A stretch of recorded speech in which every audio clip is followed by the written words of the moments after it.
Hello, everyone. Thank you so much for joining. I'm just going to wait one more minute to let everyone hop into the room. It's good to see so many of you.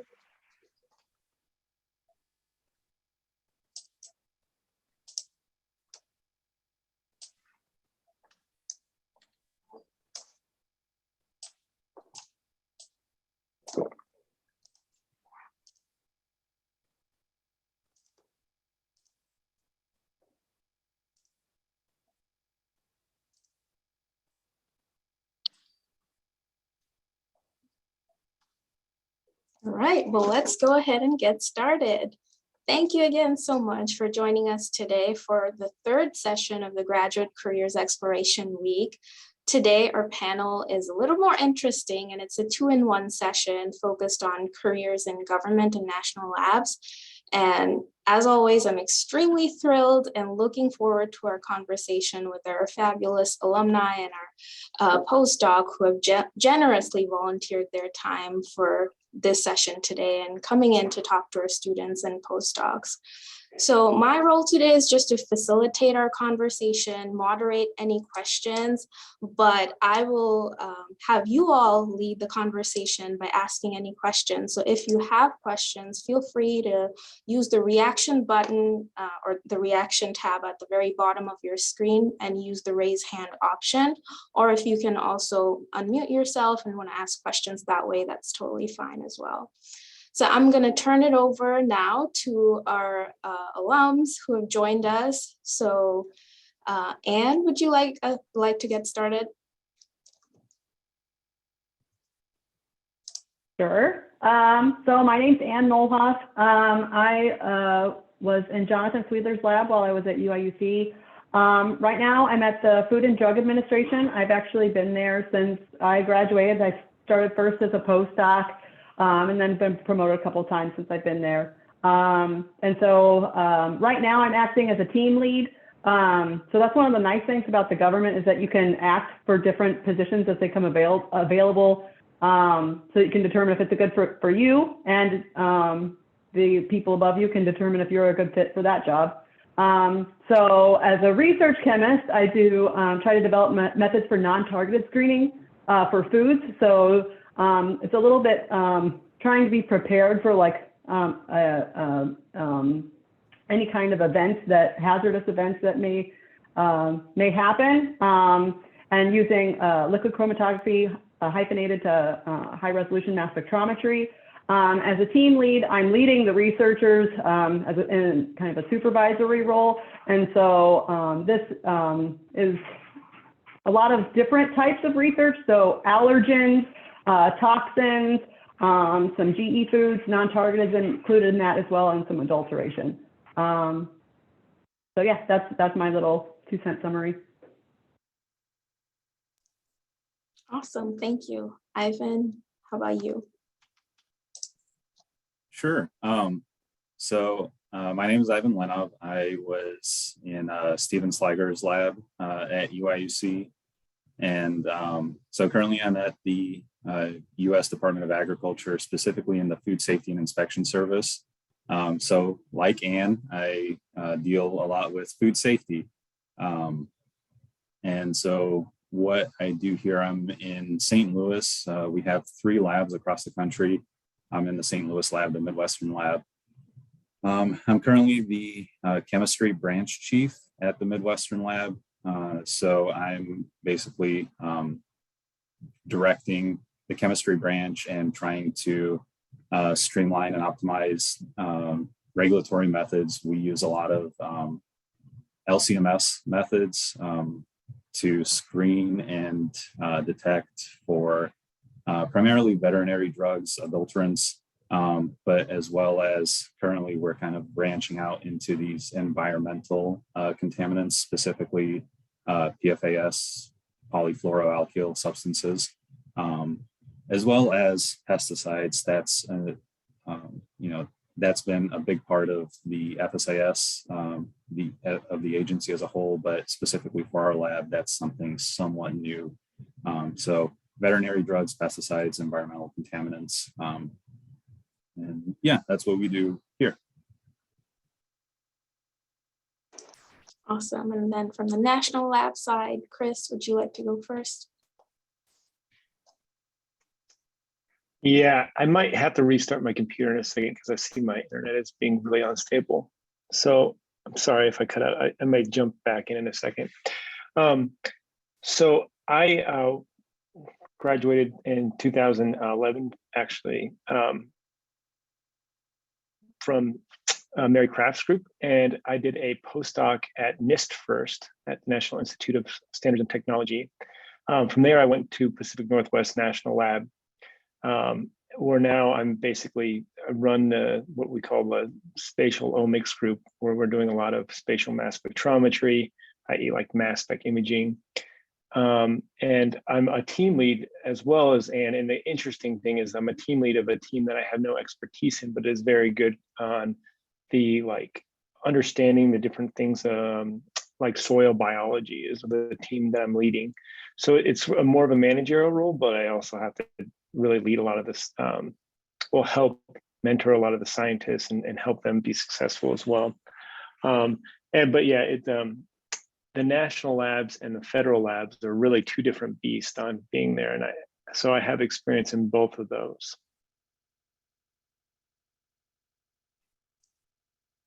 Awesome. And Kaushik last. Yes, yeah. Thank you. So yeah, my name is Kaushik Ghosh. It's two-syllable Kaushik, and I graduated from University of Utah actually in 2010. Then I spent 2 years in Jeffrey Moore's laboratory in Beckman Institute as a postdoc, and so that's where I was working with some mechanochemistry development. And here I am a staff scientist at the Sandia National Lab. And I joined here in 2020 after spending 6 years in the chemical industry. I was working for Eastman Chemical Company and then for a small startup. And here my role is kind of very diverse. Like, that's the beauty of a national lab. Like, you can play different roles, in your single job. So one of the big emphasis I have right now is around material sustainability. So I'm leading a team here around material sustainability. Material sustainability, if you think it has a broad definition. So you can think in terms of plastic pollution, research security, or industrial decarbonization. So we are now developing a strategy around material sustainability, and also working and leading teams around laboratory directed research and development, or LDRD programs here. So yeah, I do lots of proposal writing and lots of networking and lots of customer facing work. Yeah.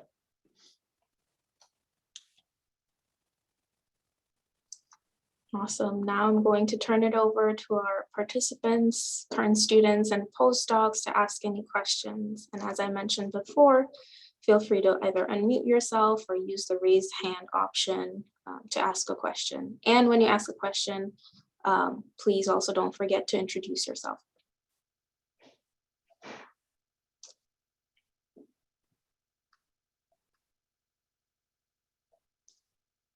All right, Preeti, go ahead.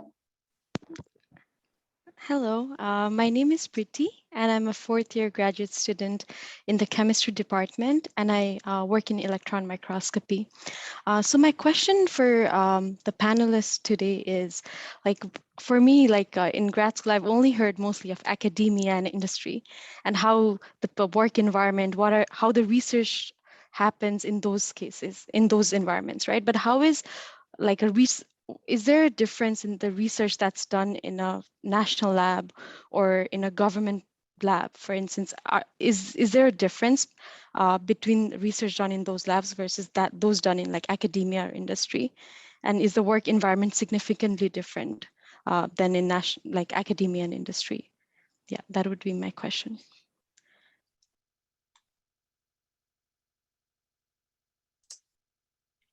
Anyone feel free to jump in. So I can at least say I guess the biggest difference, at least for our group, is that, well, I mean, we're not out to make money, right? So the research goals are a little bit, they're going to be a little bit different based off of that, because the research is based off of like a particular project, maybe at a national lab, but like for us, it's, you know, research that fulfills the mission of the agency, right? For our group, we try to look for problems that might be occurring maybe 5 or 10 years down the road. So some of it can be more of that cutting edge stuff or looking at new technologies, those sorts of things. And in that way, it's somewhat academic, but the reasoning for why we're doing it is always in terms of public health mission. Some of the other branches within our office, they do research as well, but they might be more targeted, like you need to develop a method for looking for a particular analyte or analyte class, or studying maybe, there are lots of different kinds of problems, but they're usually things that are immediately of immediate concern. So there can be a broad range of things that are immediate or longer term. But in a lot of ways, it's similar to academia. Like we try to publish papers. You know, that's definitely something that, and that can be harder in industry to do. In industry, you might do more like internal reports and things like that. And so, you know, friends of mine, they don't publish as much, but they have more patents, for example. But you can do, you know, you can do patents in the government too. I am listed on one. But it's just kind of the nature of the projects that come along. I'm not sure if the other panelists feel differently, similarly. Yeah, I can chime. Go ahead. Yeah. Oh no, I was just going to say. So I'll echo some of those points from Anne. That, you know, as a government employee, you know, we're very mission focused. What is the mission of the agency, and trying to meet that mission. And I'll also echo the you know, we're not out to make money for the business. I think, you know, we make business decisions based on the finances that we're given. You know, every year as a government agency, we're given a budget, and so we have to work within that budget to you know, whether we want to develop methods, we want to, you know, extend methods, and work within that budget. And then finally, I think it's like the biggest difference for me coming, because like Anne, I also came straight out of grad school. I came into the USDA. Kind of the biggest difference that I noticed was that there was, you know, if you have ideas, if you want to push a project a certain way, like you're given some free space, but you also have to get a lot of approvals to go in a different direction. At least in my agency, you know, we have to. There's several different levels in the chain of command that we have to get approvals from if we want to go in that direction. See if it's, again, meeting that mission of the agency, making sure that it's all in there, as opposed to, I know in grad school, that was something that, you know, if you had an idea and you wanted to play with it, you could play with it until it was broken. This is, on this side, it's more, okay, are we sure, you know, how good of a chance is it that it's not going to be broken, that it's going to meet our needs? And I would argue that that's similar in industry though, too. You'd have to do, like, those sorts of things would get approved there as well. Yeah, I can add a little bit here. Like, I think the biggest difference between industry and academia and national lab is like the way I see where the money is coming from. Like, you know, if you want to do any research and development kind of activity, you have to always answer to your sponsors or stakeholders. And so in academia, those sponsors, like, you know, or stakeholders generally very big. So then you, like, you know, the only way to satisfy that is basically publishing paper or establish your academic credibility for like, you know, in from that way, like, industry and national labs are similar because we have some stakeholders that we need to, like, fulfill our promise and, like, need to deliver those goals. But I think the biggest difference between national lab and the industry is everything in the industry, because they're trying to make money, is governed by economics. Means like, if your solution is not cheap, is not economical, then it's like, it's very unlikely that it will make an impact. But in national lab, like, like you have that freedom where you can make you are not trying to make money or trying to make an impact immediately. You are looking like 5-10 years horizon. So yeah, that's a big difference, and that kind of reflected in your daily day-to-day activities. And another big thing is, at least for Sandia National Lab, and I used to work for Los Alamos also, so I can talk about, these are so huge. They're like 14,000 employees in Sandia. So based on your interest, you can get different flavors. So, like, if you you can just switch roles or jobs just to get different tests. Some jobs can be very industry like customer facing, or some jobs are very academic like writing proposals and like, securing money, writing papers and things like that. Yeah, that's a good segue. So in a weird way, the national labs, to that point, like, I do think there's this, it's a little bit more soft money than most people may think about, because we're contractors. We don't have like and probably is listed as actually on the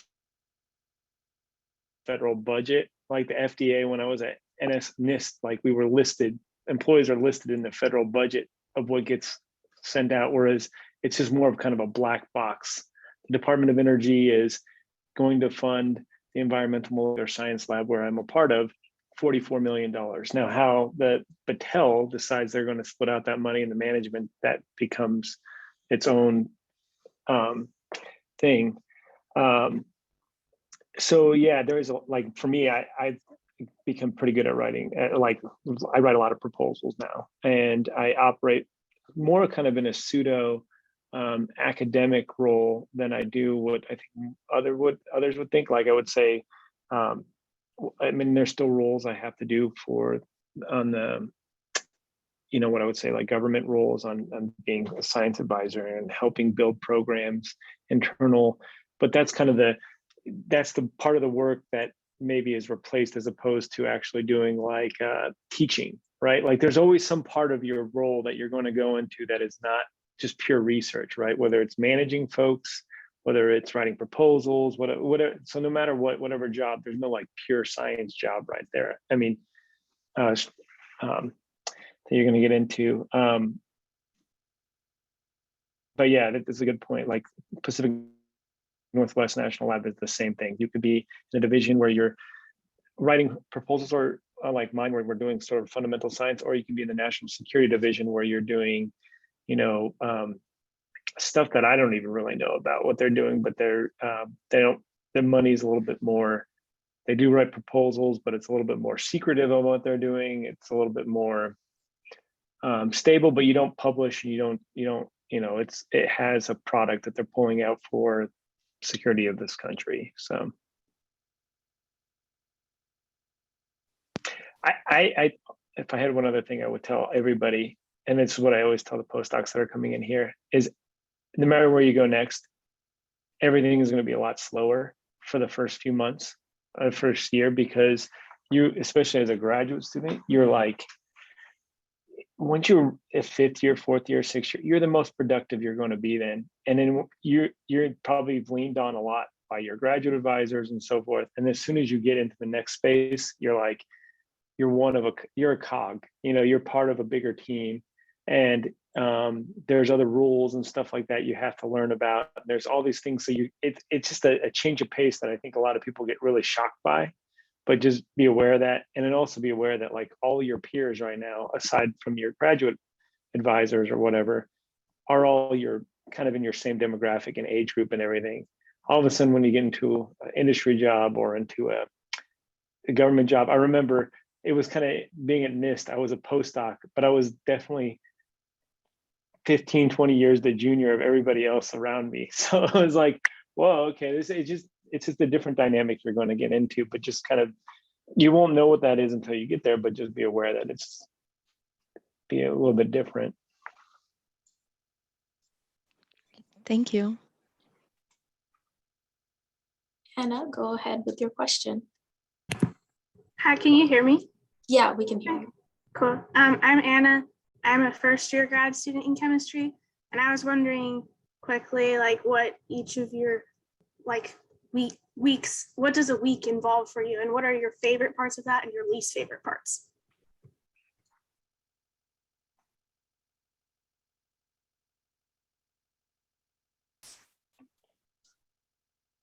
Okay. Yeah, still doing research. I'll take the thing. That's probably talking to my team about research projects. That's a favorite part. I mean, it goes back to the point, there's always some kind of amount of paperwork you have to do anywhere, right? Like if you become a professor or you do something, those things are not fun, but you know, it's part of the job. Like as a team lead, we have to track like the way we charge times. The government, the contractors, federal contractors charge times like lawyers. Like that's how we make sure that we're billing equitably to the US taxpayer. So like if we have a project, we're like, we build that project. So we have these like, so that kind of stuff is not fun. Like, oh yeah, we have to fill out our time card and then track down what people are doing. That's not fun as a team lead, but it is what it is. It's fine. Did that answer your question? Yeah. Yeah, I think so. I was just, kind of wondering some of the different like pieces that your work would involve, and especially ones that maybe as a grad student you wouldn't expect. I mean, I would say like, I think at least for me, every week is different.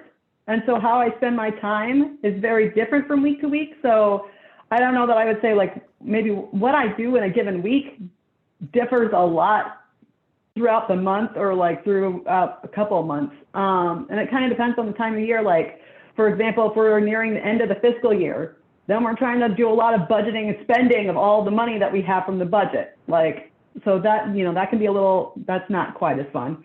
From a research point of view, it's, I mean, the fun parts are like when you actually get a win, something that's,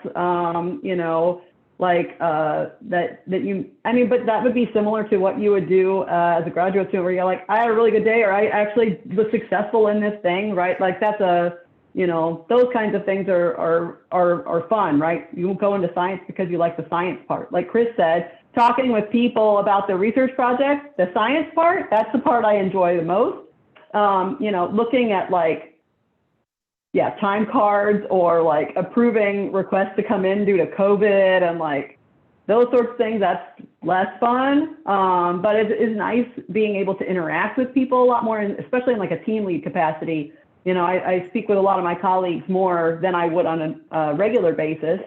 But as a researcher, a lot of our folks do a lot of instrument troubleshooting themselves. And so our instruments aren't under service contracts. I'm not sure about the other folks, but that can, cause some delays. I mean, a lot of us are more on the instrument side though anyway, so a lot of us can do it, but it's not something you really want to spend your time maybe necessarily doing because you want to do the fun stuff, which is the research. But that's similar to what you would do as a grad student too. The troubleshooting stuff is not necessarily the fun part. Yeah, I guess, but yeah, I mean, I think anything under the like science umbrella, or planning, even like writing proposals, that can be fun because you're talking about new research that you're going to be doing, or that others might be doing, and helping others to get to that spot where they can do that work, that can be really rewarding, or just like seeing people grow and develop over time. Yeah, I can add a little bit here. I think, just like your grad student life, like you evolve, right? You start as a very, like, first year, you're learning stuff. And then when you go to third and fourth year, you kind of know everything in the lab, and you kind of instruct others. So that's how also the job evolves in the workplace. Most of us here are in 10 years after PhD. So at this point of the career, you'll be mostly leading team or getting money from different places.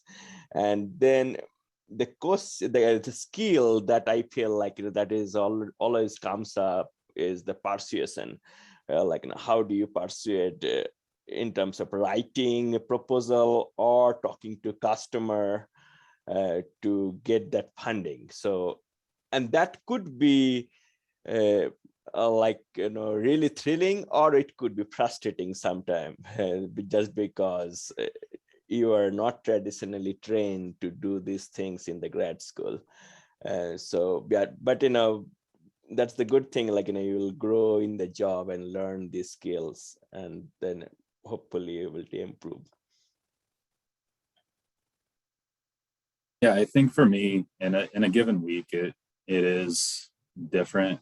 There's, various parts of the year, there's different initiatives that come down from the top, that are, specifically for food safety. And so some of it is chemistry related. We work very closely with our microbiology section as well. And so sometimes we have to work together with some of the, like I said, we're expanding into these environmental contaminants.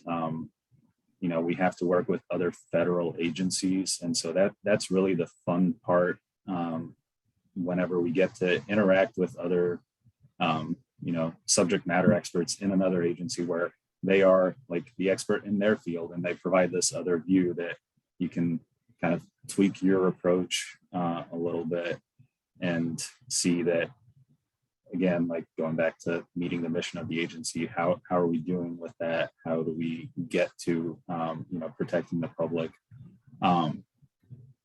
I'd say a really not fun, kind of frustrating part for me has been whenever we put proposals together to purchase new equipment, because we're government agencies, we have to put them out for bid to various vendors, and we don't, we can't say, oh, we want, for this project, the thermo whatever, mass spectrometer. No, it has to be, here are the specs that we need to be met.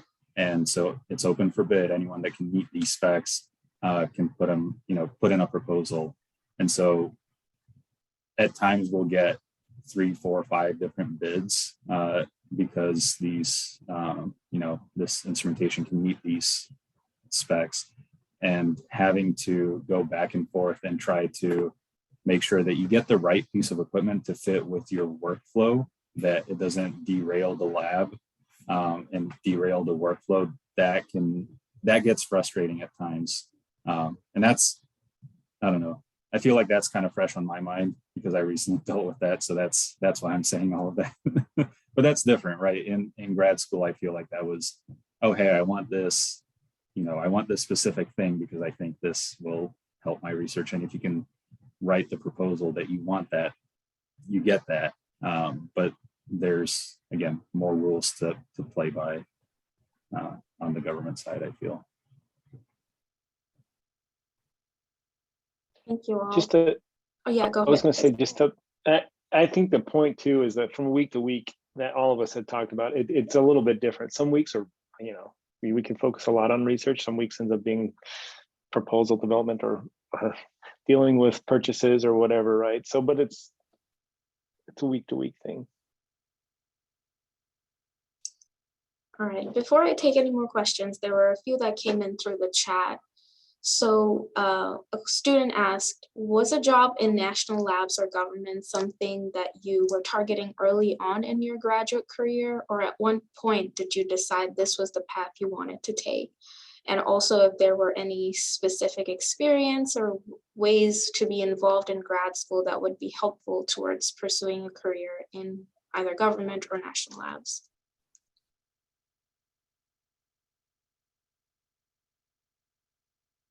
I can start.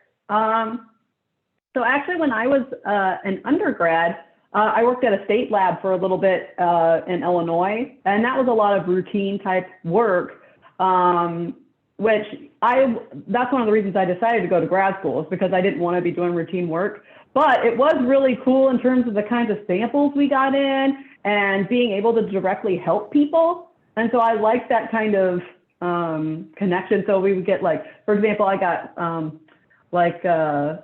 urine stones from like the vet's office to try to test like what was making up the stones. Or like one day I'd get like, you know, how much pesticides do we have in the soil sample so a farmer knows what crops to plant.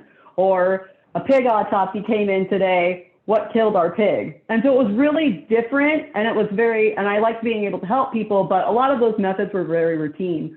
And so I really liked the work that I did at Illinois. It was also mass spectrometry, but it was under neuroscience and metabolomics.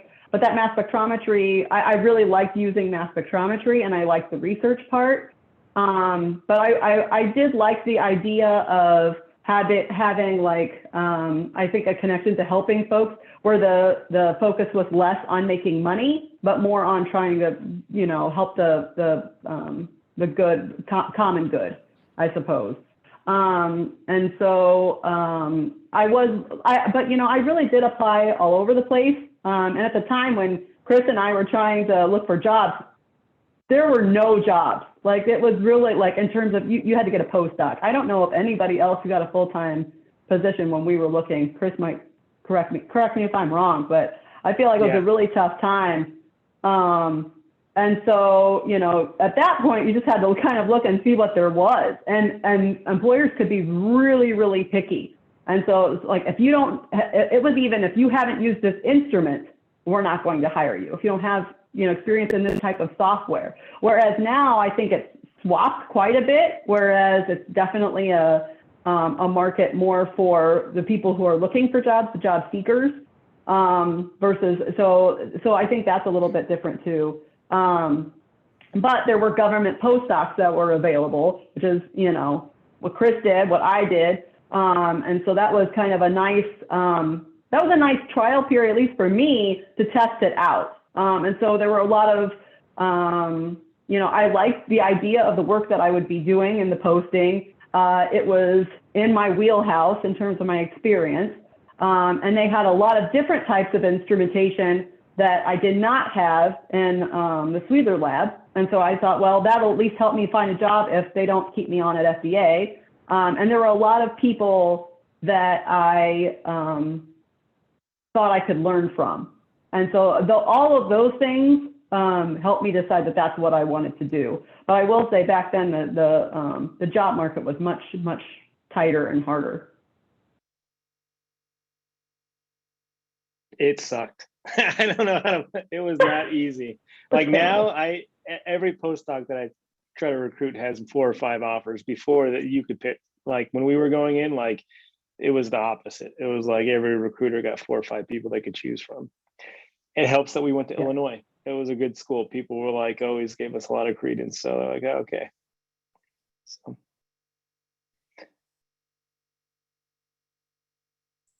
I guess I didn't have an idea what I wanted to do. My 4th year, I started going to Lawrence Livermore National Lab to collaborate with them. And I was like, this seems fun. I kind of like this dynamic here. I didn't really want to go into industry because I think the theme here is the money was not the motivator from us. So that's what I'm hearing from other folks as well on this panel. So yeah, the national labs pay pretty well and enough to live on, and I like the kind of work that they were doing and bigger projects, right? Like when you're in an academic institution, unless you're in like a large consortia, like your advisors in a large consortium doing really big things, most of the projects you're doing is just like these small one-off projects that fit into a larger scientific narrative as opposed to something really large, right? And to that point that I've been, all these guys we're all making too, is that this is sometimes what drives why things move a lot slower in national labs, because the projects are so much bigger. You can't just turn the ship around and just start something new right away. Sometimes it takes a long time to build the ship, figure out what kind of ship you need, what kind of, and so forth. So yeah, that's why things tend to move a little bit slower, but I like the idea of working on bigger projects. So that's one thing that attracted me.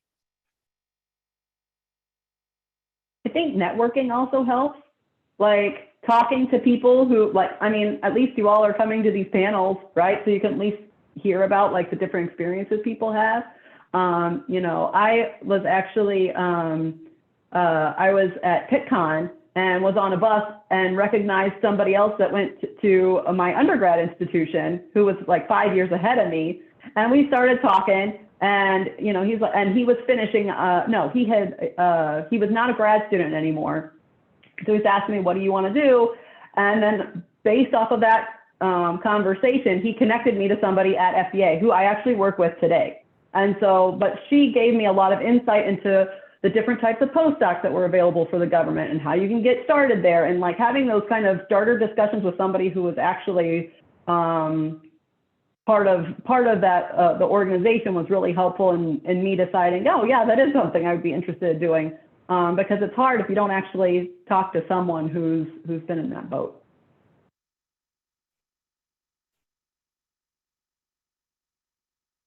For me, it wasn't something that I really thought of when I first started grad school, going to, a federal agency or, a national lab.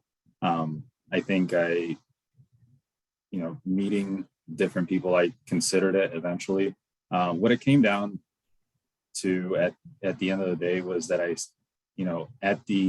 when I was wrapping up grad school, I started looking for jobs, more location specific. I knew that I wanted to stay in the Midwest, and St. Louis was basically, I had connections here that I could go to, and had this like support network that I could easily slot into. So I really focused my job search in this area, and it happened that the job was in a federal agency. That's not the exciting answer, but that's really the truth of it. I ended up visiting the lab, after, interviewing, visiting the lab here, and liked what I saw. I liked the, what this lab was doing. And like Chris was saying, it's these big projects, like when you think about it, protecting the public health of the nation. I don't know, you hear when doing research that you have to take a step back and look at the big picture. And that's like when you take a look at that, and it's like, oh yeah, I can be a piece of this and really protect the public health. I like the idea of that. And so that's what sold me, and I've stayed here for a while. Yeah, I can talk. I am more like you, everybody. I didn't have very good idea, that I really want to go to national lab. So, but after spending in different places, I kind of convinced myself this is where I can have multiple careers, just because I have diverse interest. So I was looking for some broad, like some places where I'll have the opportunity to pursue multiple career paths,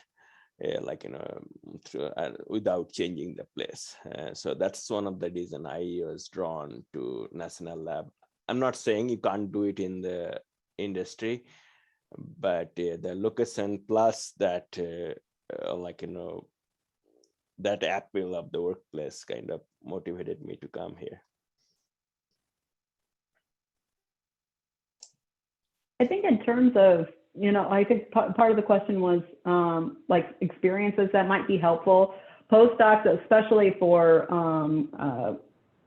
government positions, it's really helpful to do a postdoc, I think.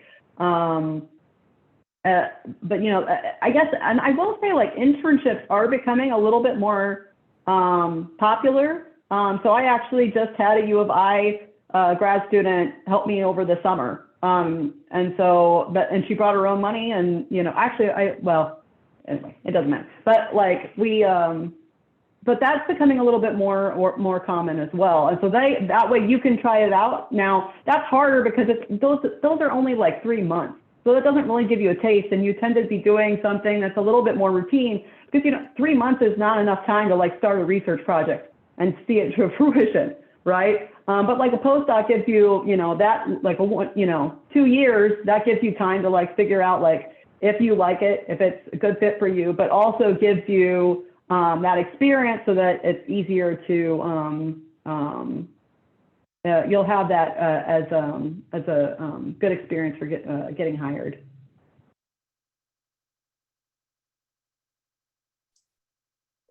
Awesome. So next question from Nader. Hi, a very interesting talk. I actually was wondering about the transition part where from a postdoc to a national lab. I'm a second year postdoc. I actually applied for many of the faculties that I didn't get any, and I do think they're competitive. So I was wondering if this like national lab can be a step that you were transition first, and then maybe you could publish, or is it possible for you guys to be the PI on a proposal, like principal investigator? And how easy is the publishing thing? In how much control do you have on that? It would be very interesting to hear from you. Thank you.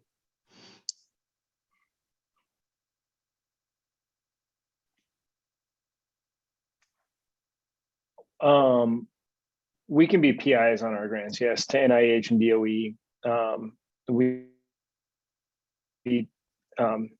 There's some weird, it's not weird, but there's things with like NSF where they don't let federally funded grant people apply to, or federally funded institutions apply as PI. But otherwise, yes, I'm co-PI, actually PI on one, but on NIH funded stuff as well as some DOE stuff.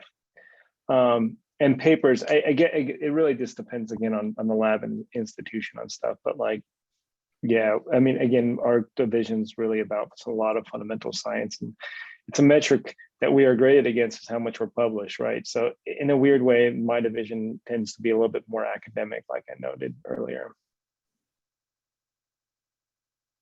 And you also talked about, sorry, go on. I'll ask you later. Maybe if somebody else wants to talk.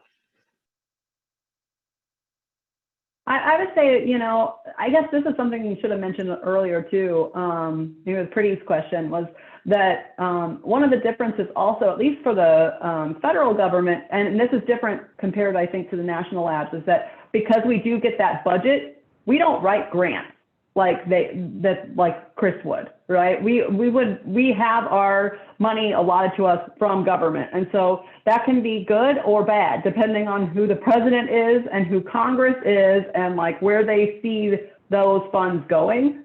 But I will also say we're not scrambling for dollars either to try to keep our jobs so that sort of thing. So that kind of fits in there. But like for us, publications, that's the best way to get promoted, and each researcher is considered their own PI on the work that they do. And so, starting out, you would have, maybe a little bit more help from other people on site, right? You have maybe mentors and things like that, but then you slowly build up that program for yourself, where you can be doing some of that stuff on their own. So there's certainly opportunities for that, but that work would still have to fit within the goals and missions of that organization.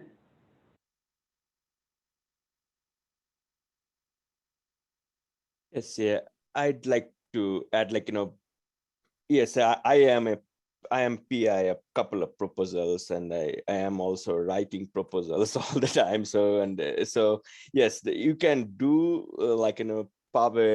be a PI, publish paper, but yeah, it has to be mission related, that's for sure. And then the second thing I see the difference from academic environment, at least for the Sandia National Lab that I can talk about, I don't think you will have that kind of like, you know, resources, means human resources all the time, students and like, you know, postdocs working here to get the research work going. So most of the time you may have one postdoc or one intern, or you'll be doing most of the work. So yeah, that kind of limits like how much time you can allocate in different activities. Like, you know, publishing a high quality paper takes time. So yeah, so realize that. So that's a little different from typical academic setting. You know, there was a career panel thing, or we had a speaker or something while we were at U of I that was somebody from a national lab. I don't remember who it was or where they were from, but I was asking them, like, you know, the similar kind of question, because I guess I had at that time thought national labs would be akin to government positions, and that those positions would be a little bit more stable. And that person told me, no, they're actually less stable, and they're less stable than academia because you can't have tenure. I don't know if Kaushik and Chris would agree with that, but I don't know if you feel like there's more maybe instability there, or it is still like your position is very much tied to the funding that you get? Not really. Funding is a self-created, like, you know, self-created thing. Like it's a, like, you know, it's your ambition, your pursuit, like, you know, pursue. Like, it's not like, you know, you really don't need to get funding to stay in the job. Like there are so many ways you can do other things and still keep the job. But then, you know, once in a while, like, you know, if you think, oh, this is the idea I really want to pursue, or I was thinking for a while, so let's write a proposal about it. And that's where kind of that motivation comes in, and that proposal writing process starts, and all these things kick in. But yeah, you really don't need to like, you know, look for funding, or I'll not say our job is unstable or anything. Like, it's actually one of the most secure job, yeah, that I can Yeah. Yeah. It's stable. It's in a sense that, like, yeah, to that point, if you want to lead something, then you got to be the person that writes a proposal and do something. But otherwise, there's enough funding and other things that you can be working on other people's projects, but I don't know how motivating that is to you, right? Like, or and there's plenty of people that are just like, yeah, they kind of do treat it more like the 9 to 5 with occasional weekends.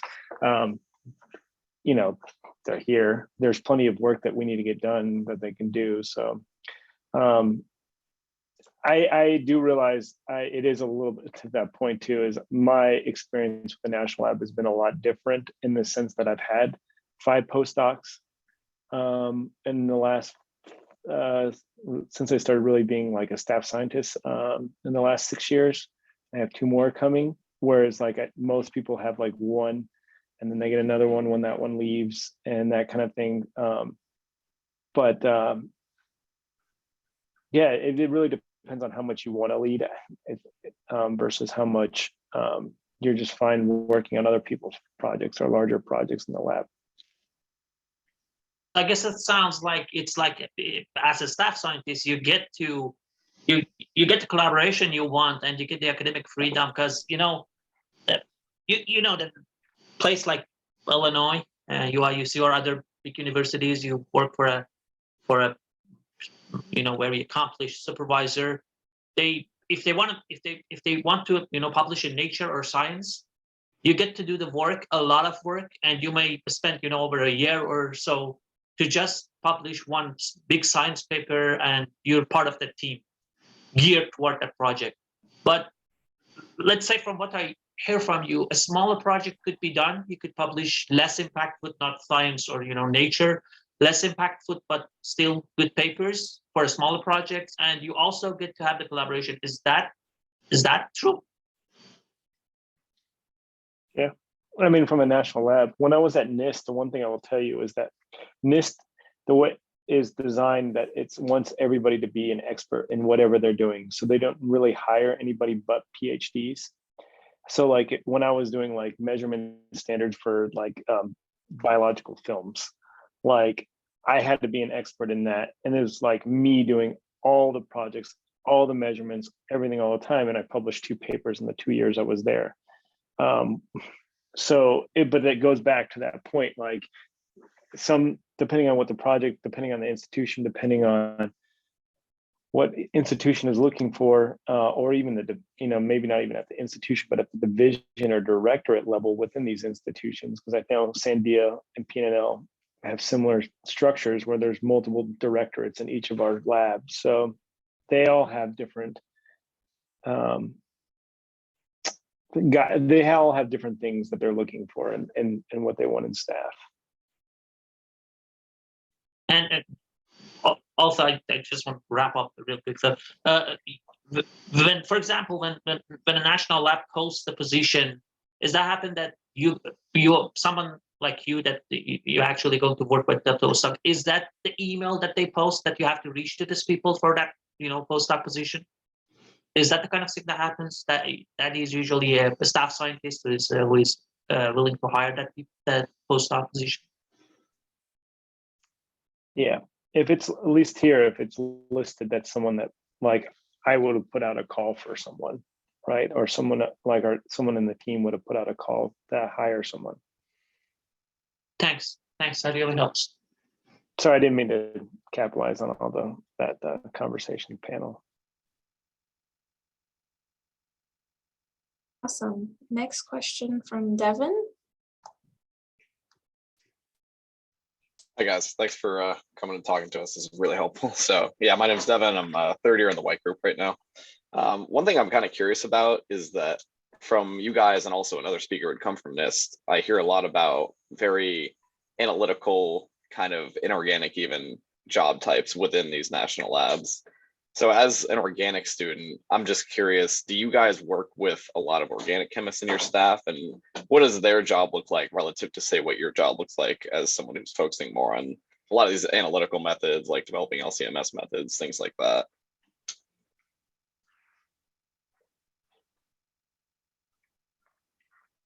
That's a great question. And I must say, organic chemists are a minority here, especially in Sandia.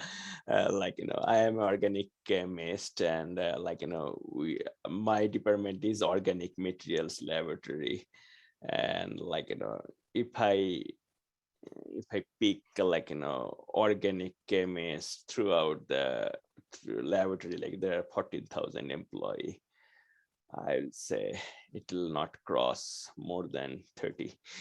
So you can think that way, it is, it's a more, if you can kind of diverse yourself towards materials focused or analytical focused, then you'll have much more chances of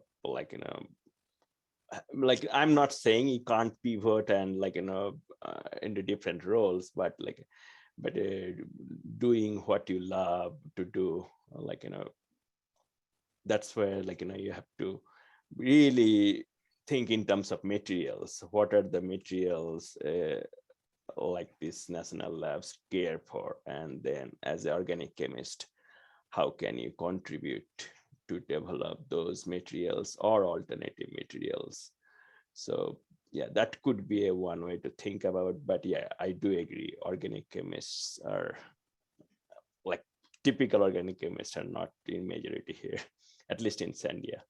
And I can say same thing about Los Alamos also. Yeah.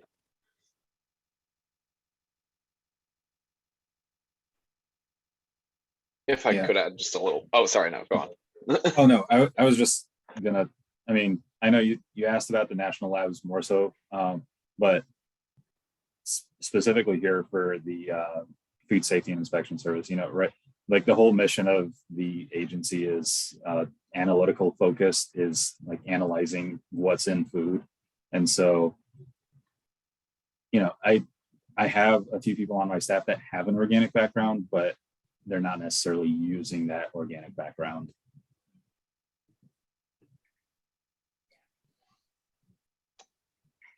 I work with a couple organic chemists, but almost all of them end up doing something that's applied. Like if you know, like activity-based probes and stuff like that, where you're doing some kind of chemical derivatization, so that we can identify or target different molecules. Those are kind of the things that they're doing, right? So it's I mean, their skill set is very valuable. I wouldn't know how to do that, but it's still an applied analytical sense, right, or bioanalytical sense. I would agree too. I think we're definitely more heavy on the analytical side, but I know of a few. But you know, there are so many skills that you do as an organic chemist that are analytic-like, right? Like you use I have a friend who's an inorganic chemist, but that means that he used a lot of different analytical techniques to characterize the compounds that he was looking at.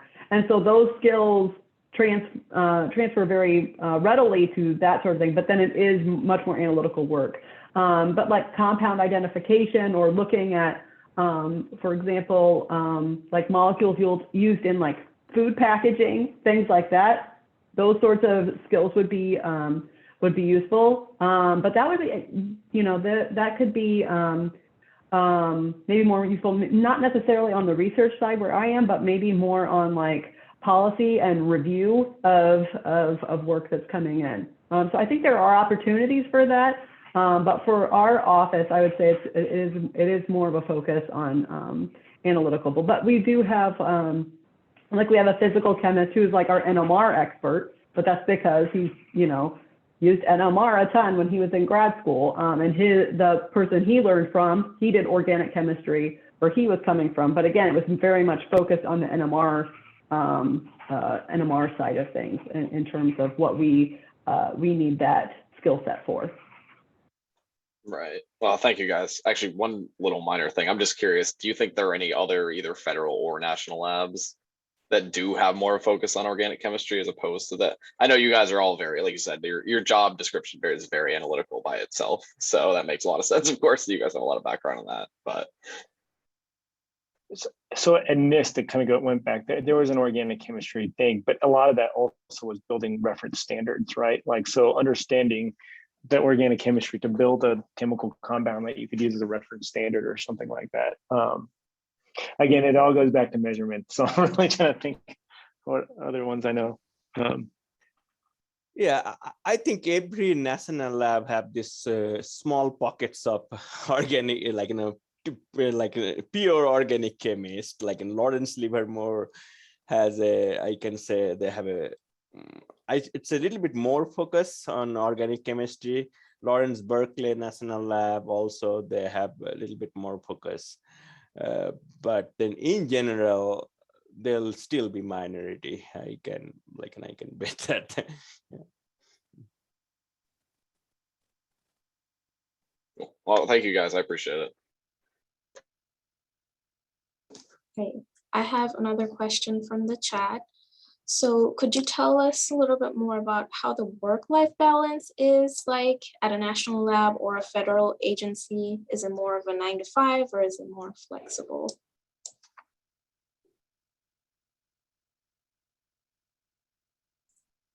So I would say that initially when I started out here, it was more of a 9 to 5. I'd say much more than grad school, that the the hours were a little bit more defined. I think, if I can say that, there was anything positive to come out of COVID, was a little bit more flexibility as far as the hours. Our staff was asked to, with social distancing in mind and all of that, to be more flexible, to expand into the hours and trying to balance, again, that work-life balance, whatever worked best for someone. If that meant coming in really early in the morning and then leaving in the middle of the day, or coming in the middle of the day and staying later, that has been something that our lab has implemented, that flexibility. And like I said, that's been a positive. But in general, I feel like both my hours and my staff's hours are a little bit more rigid once even if it's a flexible schedule where you say, okay, I'm gonna, shift my schedule this way, that becomes a little bit more rigid, that like you're expected to be, present at these hours.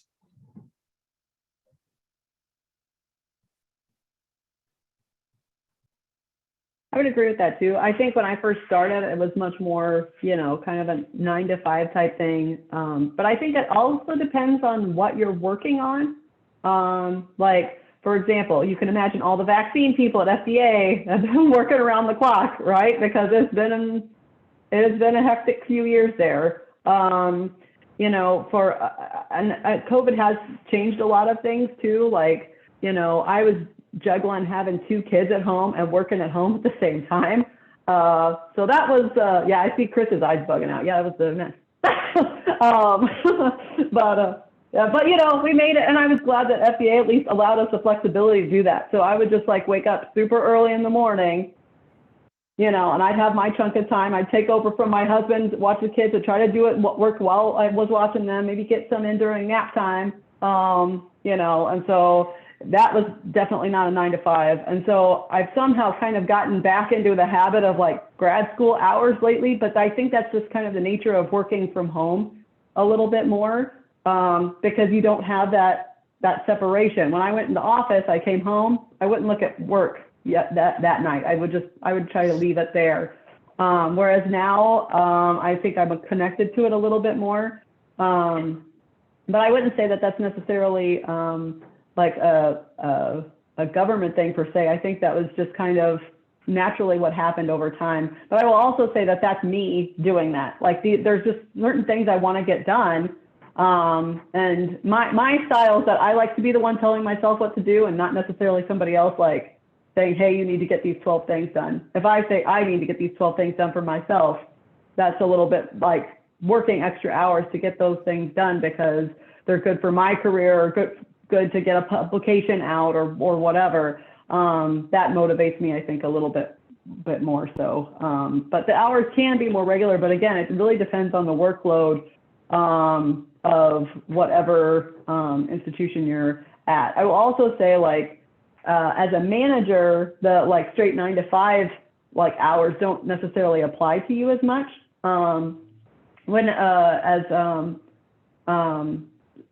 So we have something like a flexible kind of work schedule. So if you work like a couple extra hours, you can bank that as credit time and then take that time off later. Whereas like supervisors don't have that. They need to work the amount of time that they need to get the job done. And so there's even differences in terms of the types of positions in terms of how much you work, or at least that's been, my perspective. Yeah, I was going to follow up with that. In management, the 9 to 5 doesn't necessarily apply. With that expanded flexibility for our staff, that means that, I have to be flexible as well whenever there's an issue. When, I get a phone call either early in the morning or later at night, that means that I need to respond to that as well. So I definitely agree with that.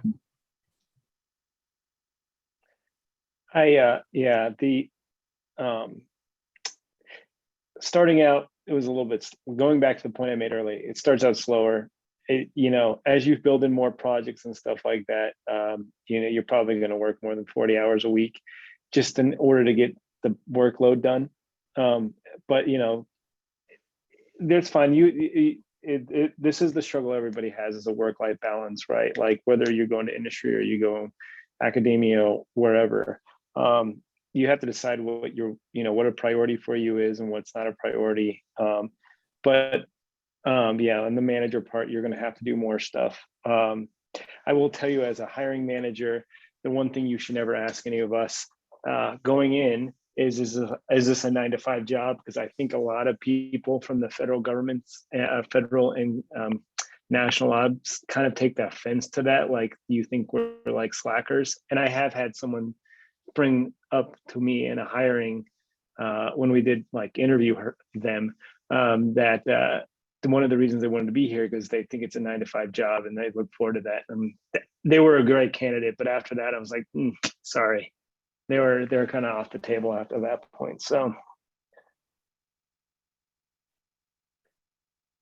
Yeah, I think one I of the definitely- thing, whoever stayed, like, for national labs for a long time, they always say, like, you will always hear them saying they really like the work-life balance or flexibility of the workplace. So I don't think there is like nothing you lose here, like everything. Like I really, that's the one thing I really attracts me about the flexibility I have, like because you really get paid for the problem you solve and not like the hours. And like, so yeah, that's yeah, that kind of, sometimes it does require longer hours, but but that's what we got trained in the PhDs, right? Right. I didn't like, there'll be like spending last week, I was writing proposals and finishing another project, and it was like 12-hour days for 3 days, but I did not feel guilty about leaving at like 11 a.m. on Friday, like those kind of things. Like I worked a boatload in early in the week, and I needed to do some stuff on Friday, and whatever, I'm out. So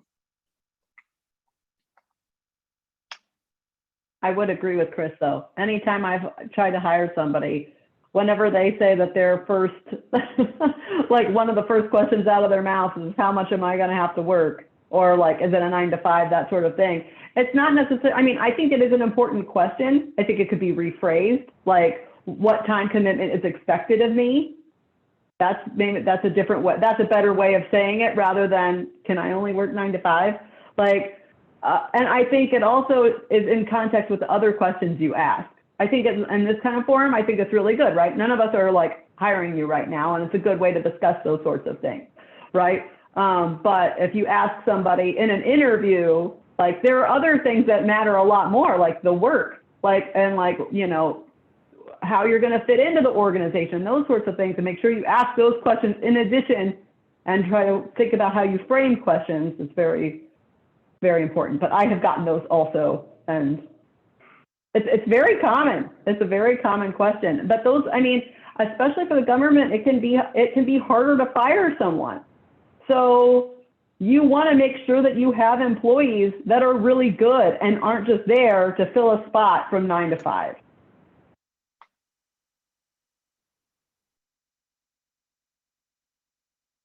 Awesome. And also kind of a follow-up question for you. You had mentioned you worked in a federal lab when you were either an undergrad or in grad school. Could you kind of repeat which lab that was? Oh, that was a state lab in Illinois, actually. It was called Animal Disease Laboratory, and it was part of the Department of Agriculture. Got it. Thank you. All right. What other questions do we have?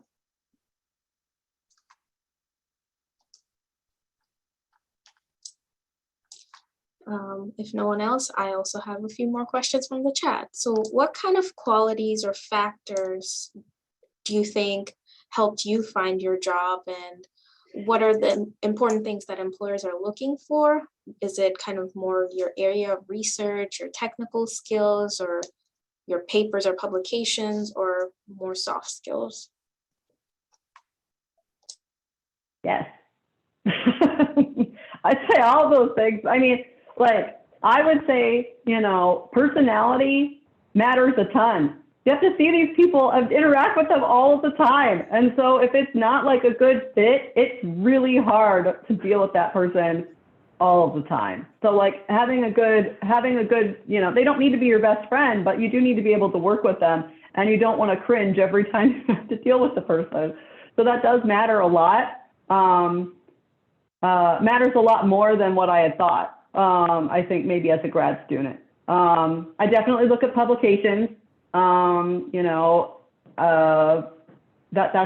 a big one. But like I would say, for me, like fitting into that personality bubble, like you can, as long as the person is smart, you can train them to do anything, right? But you cannot train somebody to be a different person. That's just who you have. So I would rather have somebody who is a go-getter and is going to work hard and is smart and is willing to learn and do what's asked of them, and be creative, instead of someone who has exactly what I want, but like is not a good personality fit, I think, is maybe like, it's a good way of saying that. I look for people who are, I mean, you know, I think it's hard too when you're switching jobs. A lot of times people ask you, well, why are you leaving this job? Right? And that can be hard because a lot of times people are leaving a job because they didn't like it, but then you can come off as a complainer. And so I would say, like, I also look for people who are not complainers, because those people take the most time, especially if you're a manager. Like, 1 or 2 complainers can take 80% of your time. And then that takes away from the time from the other 80% of your folks that are not complainers, but are just doing like a really good job. And those people can kind of weigh you down. So I don't know if anybody else wants to weigh in. No, I agree with that. I think so. We just did a small round of hiring for one position last week, and it was a panel interview that we had to, you know, interview the candidates. And I think one specific candidate, the general consensus across the panel was this person is untrainable. You know, they came off very arrogant that, like, oh, I know what I'm doing. I don't need, you know, I don't need anyone to help me. I don't need. And so giving off that vibe in an interview is just instantly, you know what, this person is going to be insanely difficult to work with. I don't want to work with that person. You know, they can have, you know, 50 different publications, come with, you know, 10 degrees, but that personality is just not something that I would be looking for as a hiring manager. To jump on that, I think it depends a lot on the personality of the group that you're trying to hire into. There are some groups that's what they want. They want somebody who's super arrogant and like is that kind of person because it fits within that culture of that company or organization. And so, I mean, I think just be yourself. If you're an arrogant person and that's who you are, then I would try to find places where that kind of personality type would fit. I am just like, that really rubs me the wrong way because they're not open to growth. And so to me, I feel like that's a big detriment. But I would say just be yourself as much as you can, and then see if that personality type fits within the group that you're interested in. Yeah, to Ann's point, I agree 100% with that. And you remember, you're also interviewing these people as well in this. And that goes to the point. So maybe Ann, maybe they're looking for someone that does exactly what you do. And they don't really care about your personality. Well, then great, you're going to fit. Then you're going to be perfect for that job, right? Like, or like I am a little bit on Ann's side. I'm not too picky about necessarily skill sets. If they have a skill set that I think is very adaptable to what I'm looking to do, and especially as a postdoc, my philosophy is that you're not here to do what you did in grad school. You're here to learn more stuff. So that's my goal, is to try to bring in people that can do something that something similar to what I'm going to ask them to do, and at least have some kind of background. But you all, again, you guys go to Illinois, you're all smart. I just want to know that you can figure out things, right? So, and culture for me is very important. Like my team and I are pretty tight.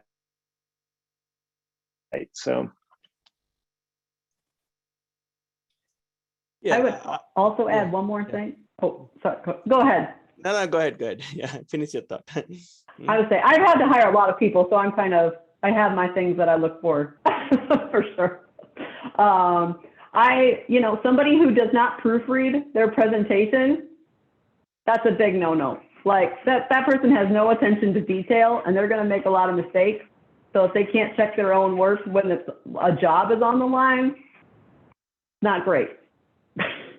Yeah. I just want to throw that out there. That's an important one. Read everything. I can't get over it. Like, if you think it's good, it's not good. Do it again. Have one of your lab mates or something. Yeah. Have them somebody else look at it, because you will miss something, but here's another person that can do it if you don't have someone else, is your computer. have your computer read everything back to you. I read everything back to myself because sometimes I don't, when you read it, you know, you already see it, right? But if you hear it come out of the computer's speakers, you're like, oh, that doesn't sound right. So Yes, good plug from Patricia. Yeah, SCS Career Services. yeah, I would absolutely agree with that, because you can tell which people have gone through mock interviews and which have not. It is very clear. And like, at least like, you know, at least if somebody did a mock interview that they care, right? That they're wanting to do a good job and they want to show the, you know, the best that they can. If you don't like, but you can really tell when people aren't prepared. And if people aren't prepared, like, why would I think that you would care on the job? But yeah.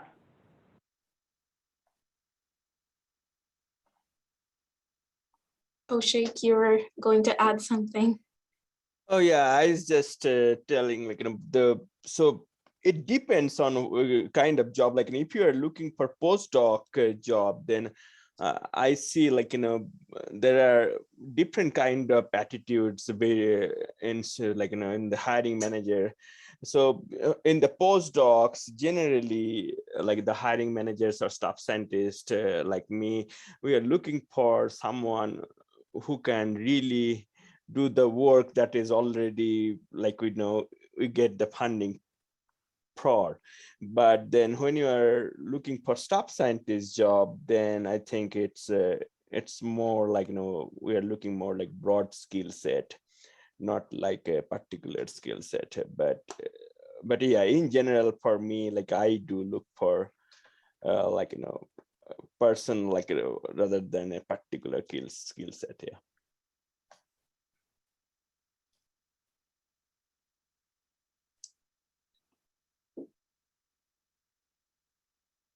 And we can't hear you. Sorry. I would say another thing would be to cater your resume to the job as much as you can.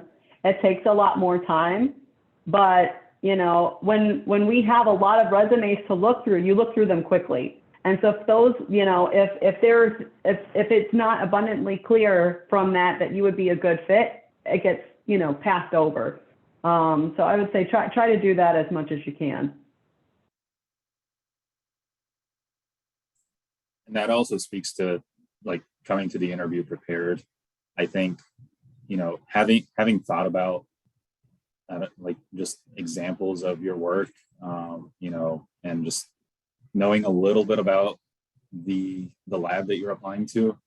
It doesn't have to be, you know, like very in-depth research, but just a little bit of what the position is and what the lab does.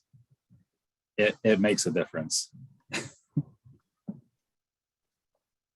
Absolutely agree with that. I would also say, yeah, go ahead. Oh, yeah, I would also say, oh, sorry. I would say, you know, I mean, none of this is rocket science. It all sounds very common sense, but you would be surprised at how often this happens. And I think, you know, it's also helpful to, like, when you're in a lab, let's say you're a first-year graduate student, the people who are looking for jobs, go to their interview practice talks.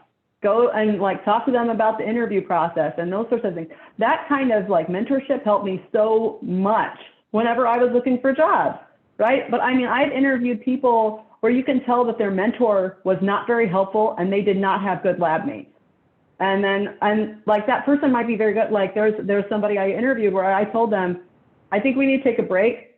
Why don't, you know, I said, I think you have skill set that could be really good, but I think you're just too nervous and you need to practice, and your university probably has career services. Why don't you go talk to them and we will reschedule this? And yeah. I know that sounds harsh, but that person went ahead and did it, and he interviewed anyway, and he did great, like, afterwards. And like, he said how much he appreciated that, but nobody took the time. Like, he just didn't have that kind of person or people around him to help him with that sort of thing. I don't know that that's as common at U of I, but like, I know for like the Sweetser group, at least at the time when I was there, a lot of people were like that. So I had the advantage of learning from all of these people over time. But you know, if it's a very small group or if it's a very new professor, you might not be around those people. And so there were other groups at Illinois at the time who did not have that kind of legacy knowledge. And so they would maybe come to Sweetler Group events or people's practices to try to see what they were doing so they could at least try to get into that. So that's what I would suggest too. If you're in a newer group, or maybe if the personality is a little bit more cutthroat in your group, to try to find other like-minded people that you can help each other out. If somebody reads your stuff, you read their stuff. Yeah. To Ann's point, like, it seems fundamental, but it kind of goes, I decided I knew when I was getting old, when I decided to realize that all cliches are cliche and all the fundamentals are fundamentals for a reason. Like, everything you ever heard from your parents, everything, you're like, oh my God, that's all true. Like, are the things they kept telling us at career service stuff, that's all true now. Oh my gosh. But yeah, just it's really important. And there's people actually I know in my field that will never hire one of their students. And not because I don't think their students are really great people, just I know that they're not trained well. So yeah. Great. Sorry, I got on a little soapbox. I'm pretty passionate about that. No, it's all great advice. That's what we usually tell our students as well. So it's good to hear from you all as well. So there was another question from a student about salary. So what is the salary gap like between scientists in national labs and academia or industry? And what makes national labs more attractive than academia or industry?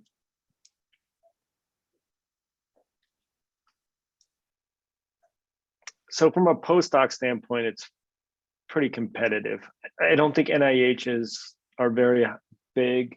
Their postdocs, I think there's a standard level there, but the DOE and the federal labs, I mean, they were in, I don't know what it is at FDA and stuff like that, but like as a postdoc, it's in like the 60s to 80s, depending where the lab is, depending what it is for a national lab. And then after that, like on the DOE standpoint, they tend to be a little bit, they're pretty competitive after that. I assume most of my colleagues make in industry make over more than I do, a little bit, in the like mid 100s. So it's our lower 100s, but like it's a lot. I mean, it's fine. You can live off of that, especially in most areas. So yeah, it's good. I shouldn't say it's fine. It's good. I would say for the federal government, you can actually just look it up, right? Exactly. Like depending on the grade level that you're in, you just go to opm.gov, look up the location, look up the grade level, and then you get the amount. For postdocs, that varies a lot. I would say like I saw Smithsonian postdocs that were paying probably on par with like an academic postdoc, but that was back when I was looking. So like I haven't seen any local, recent ones there. But it just depends on their funding. Like for FDA, we try to, I think the pay it's usually around like the GS-12 pay scale level. It's not a GS level job, but we do try to pay our scientists well as a way to recruit in postdocs. When I was looking for postdocs, I went to career services and told them how much I was getting for my postdocs. They said, you take it right now. Because there was like nothing, and they said, don't negotiate, you just take it. Because at the time, it was really hard to find a position, and it was really, you didn't find well-paying postdocs like that either, especially not in academia. And so that was definitely an advantage. But I will say, like my, friends of mine in industry, they do make more. I will say their jobs may be less stable. Potentially, like, when pharma got hit really hard back like in 2008, like a lot of folks, got canned. Ag got hit pretty hard a few years back, and those people needed to shift around. So, that's kind of, it's very cyclical. So, you might be giving up a little bit more in terms of pay, but you do have more stability. For the federal government, you also have, you can get your federal loans, some help with paying off your federal loans, so that can kind of help. And there are other things to try to make up for that difference in salary, to try to make those jobs more attractive, because we do want the best people that we can get. Yeah, there's definitely more, well, at least whenever I look at my pay stub, there's like a little section that's like, oh, what's your total benefits package? And it like breaks it out into here's the salary, but here's the total benefits when you like account for everything.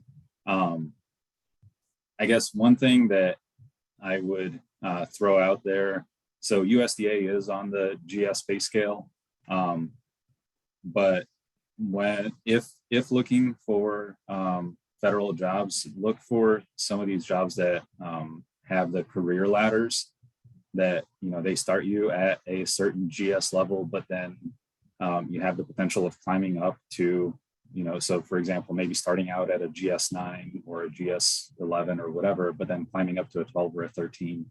You know, obviously you have to like prove yourself and perform and do all of that, but within a few years you can climb that career ladder.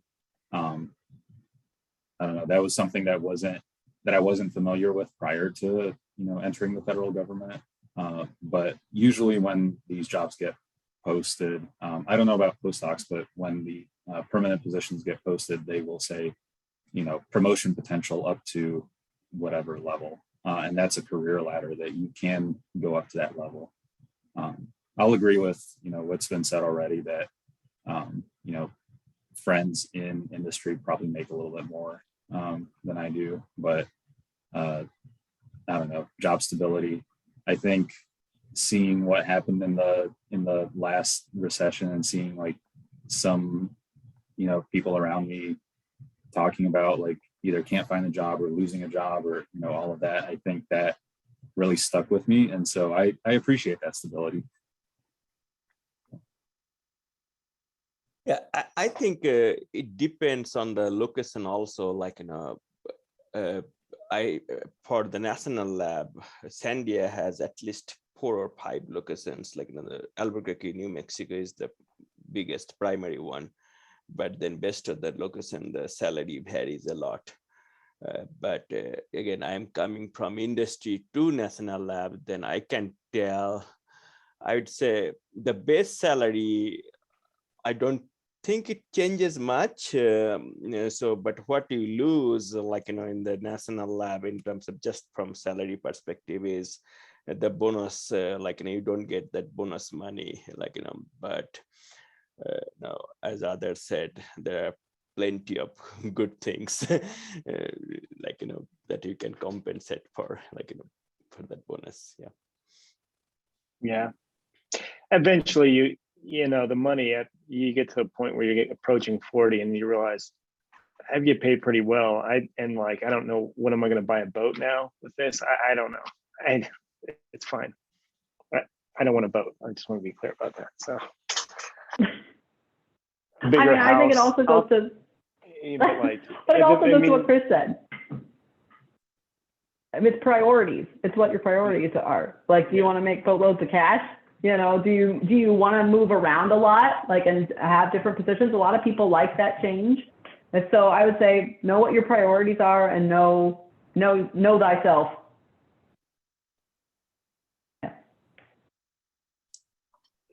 All right, we are at the end of time. Thank you all so much. I think we could continue this conversation on and on, but we only have so much time. So I just wanted to mention that the recording for this session will be posted on our Media Space channel. And again, thank you to our participants. We really do appreciate your time, and also the students for your questions. And tomorrow we have our careers in consulting panel. So please do be sure to join us, and then another one on Friday. But with that, thank you all for attending. Thank you to all of you. It's good to see your faces again. Yeah, nice to see you again. Yeah, great to see you, and thank you to everyone. Thanks. Have a great rest of your day. Thank you. Bye. Bye. Thanks.